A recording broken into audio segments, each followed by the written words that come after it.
Chapter 11. The Wicked Witch of the West. Dorothy and her friends left the shining streets of the Emerald City with heavy hearts. The wizard had given them a task that filled each of them with fear, some with dread, and others with determination. They were to find the Wicked Witch of the West, the most feared ruler in all Oz, and take her broomstick. Dorothy walked quietly, holding Toto close. "I never wanted to fight anyone," she murmured, "but I must get home." "We are with you," the Tin Woodman said gently. "No matter what lies ahead," the Scarecrow nodded. "We've faced danger before. We'll face this too." The Lion swallowed hard. "I will try to be brave. I truly will." They followed the yellow brick road as far as it went, straight into the western part of Oz, a land ruled by the Wicked Witch herself. The world around them grew harsher with each step. Grass became thin and dry. Trees twisted into strange shapes. The wind carried a sharp, metallic scent. "This place feels wrong," Dorothy whispered. "That is because evil lives here," the Tin Woodman replied. Unbeknownst to them, the Wicked Witch of the West already knew they were coming. She watched them through a magic eye she carried on a chain around her neck, an enchanted object that allowed her to see anywhere she wished. When she saw the travelers approaching, her face twisted with fury. "So," she hissed, "the little girl from the east is marching into my land, wearing the silver shoes that I want." Her eyes narrowed with greed.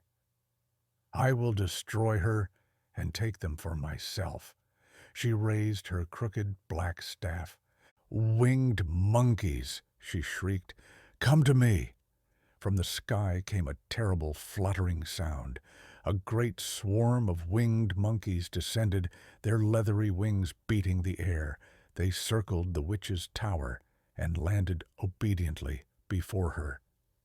"Catch the girl and her companions," the witch commanded. "Do not harm the Tin Woodman or the Scarecrow. They are too useful. But bring the lion to me chained, and bring the girl with the silver shoes alive." The monkeys shrieked with excitement and shot upward into the sky. Dorothy and her friends felt the wind shift suddenly. A dark cloud swept across the sun.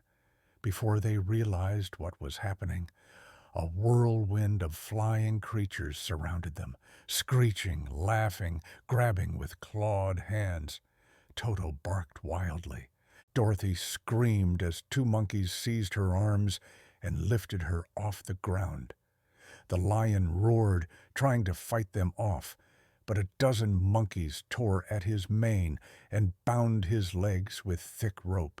The Tin Woodman swung his axe, but monkeys lifted him by the arms and pounded him against a rock until the axe slipped from his hands. Then they threw him into a deep ravine, where he lay unable to move.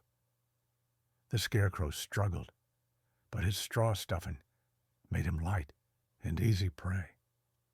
The monkeys pulled him apart, scattering his straw in piles and tying his clothes into useless knots. Dorothy cried out in terror, "Stop! Leave them alone!" But the monkeys only laughed.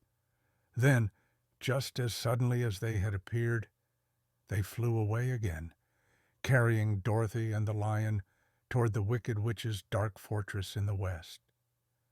The witch waited for them with a greedy smile.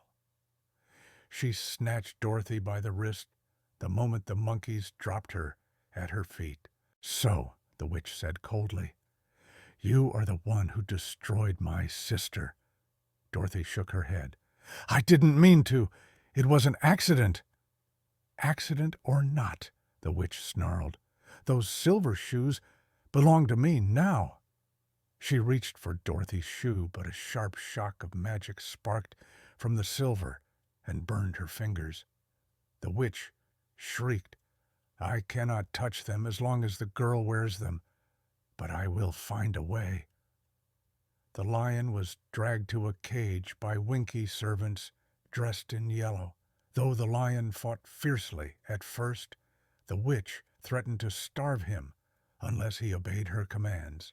Defeated and frightened, he became still.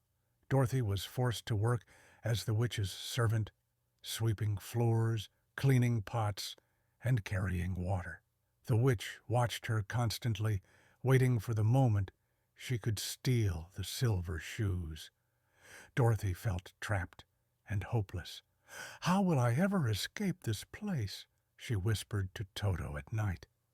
But she wasn't entirely without hope. Far away, in the wild western fields, the Tin Woodman lay dented, but not destroyed. The Scarecrow's empty clothes fluttered where they had been tossed, but his spirit remained alive inside every scrap of straw. And Dorothy herself still had something the witch feared more than anything, a courage she didn't even realize she possessed. The Wicked Witch thought she had won. But Dorothy Gale had more power than the witch knew.